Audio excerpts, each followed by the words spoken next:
हबीब सल्लल्लाहु ताला अला मुहम्मद सल्लल्लाहु अलैहि वसल्लम वबारिक वसल्लम। ऐ आशिकान रसूल, ये दुनिया एक कमरा इम्तहान है। यहाँ मुश्किलात, परेशानियाँ, आजमाइशें, मुसीबतें आती ही रहती हैं। हम इनसे बच नहीं सकते। ये आती जाती हुई सांसें ज़िंदगी के लिए एक इम्तहान मुसलसल है आदमी के लिए।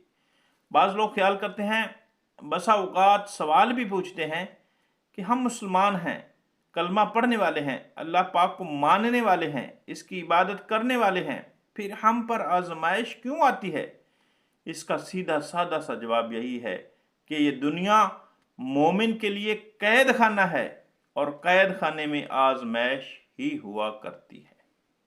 रवायत में है, अरब के बाज़ देहाती लोग मदीना पाक में आते प्यारे आका मक्की मदनी मुस्तफ़ा सल्लल्लाहु अलैहि वसल्लम की खिदमत में हाजिर होकर कलमा पढ़ते।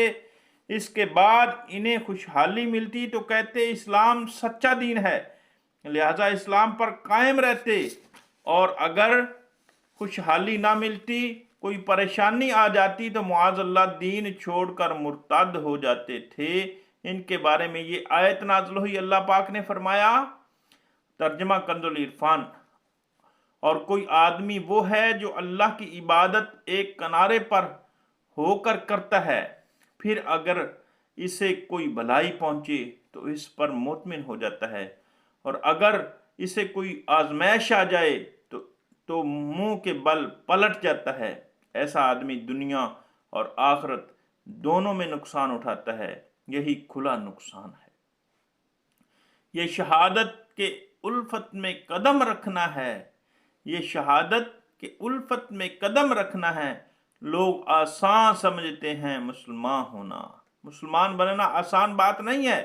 मुसलमान ने मोहब्बत इलाही की खातिर हर वक्त जान कुर्बान करने के लिए तैयार रहना चाहिए।